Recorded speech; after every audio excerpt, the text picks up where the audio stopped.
Not only is it Bristol, baby, but it's all-star race, baby. Due to COVID-19, the NASCAR event is moving from its annual location in Charlotte to here at Bristol Motor Speedway. The first time it hasn't been in the Queen City since 1986. While ETSU's football season may be up in the air, that hasn't stopped Athletic Director Scott Carter from scheduling future opponents. The school announced in June that it will play teams such as North Carolina and Mississippi State in upcoming seasons, giving ETSU the chance to be on the national stage for years to come.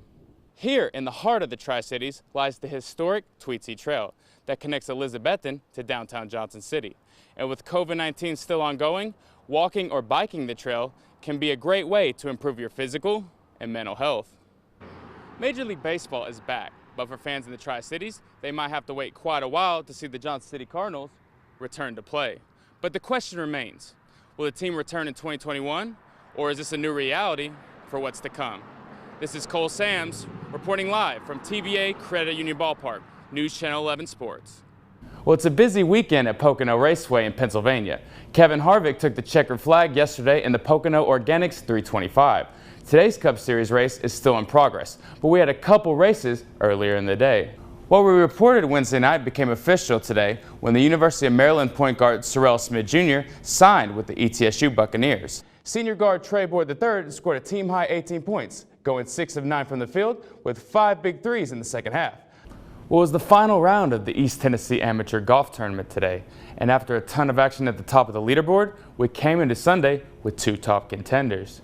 Do you want to boogie for a beagle or cut a rug for a pug? The Humane Society of Washington County has you covered with their Prohibition for the Paws. The Johnson City Community Theater has you covered with the presentation of Seussical the Musical.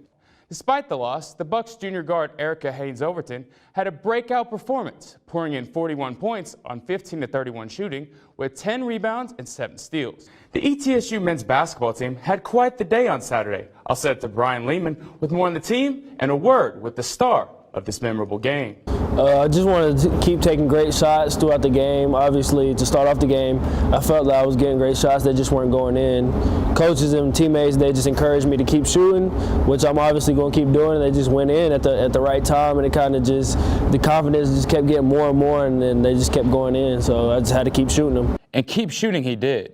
Good was able to seize the momentum and help capture the victory for his hometown team. It was an unbelievable feeling to do it on senior night for the outright conference championship. It was just a lot of things and a lot of emotions. Good is a part of a talented Bucks team, a roster that has owned SoCon play. So you never know who's going to catch on fire any given night, but we feel like we give the hot guy the ball whenever he needs it and just let him excel from there. Good and his teammates look to win their first SoCon tournament since 2017. A challenge Good says they are ready for. We know we're going to get whoever we play their best shot, and that's what we want. I'm obviously being the favorite for the regular season and taking care of business. Obviously going to be the favorite and the #1 seed in the SoCon tournament.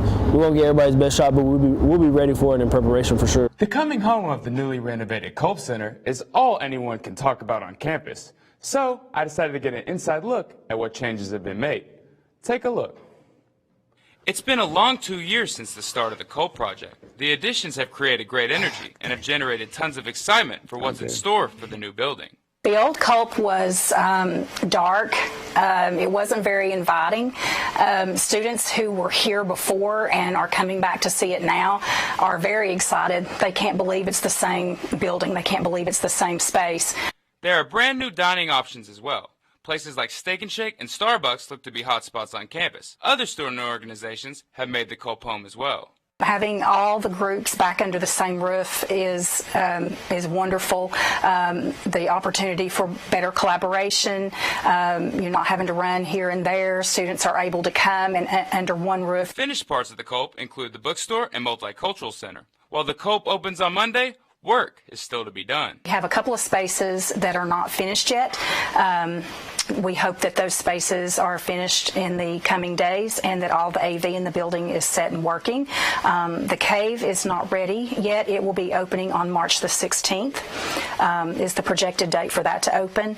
The Culp is ready to be taken over by the student body, with an array of amenities and tons of space for socializing or private study. Lisa Boer concludes that the Colt plans to be a comfortable space. I just encourage students to just come check it out, and we want to be the campus living room, so to speak, and we just want students to be comfortable and just hang out and enjoy the space.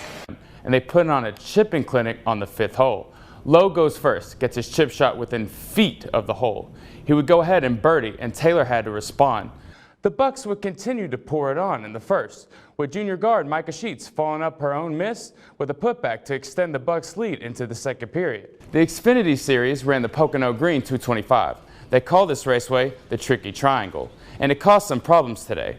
First lap, Brandon Jones nudged from the back and wipes out. Smith Jr. played in 27 games this past season as a sophomore, leading Maryland to a Big Ten championship. There were 3 wide for the lead towards the end, but Brandon Jones made a strong push and gets the win at Pocono, his first win in 4 to 6 starts in the Gander Outdoors Truck Series. In the Southern Conference's rankings released on Thursday afternoon, senior catcher Jackson Greer was named a preseason All-SoCon first-team selection.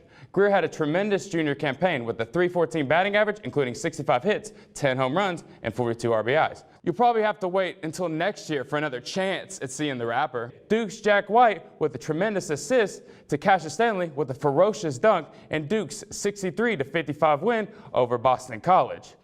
Well, that's all for your entertainment news. Coming up next is your Hollywood Minute, featuring RuPaul's fabulous new classes.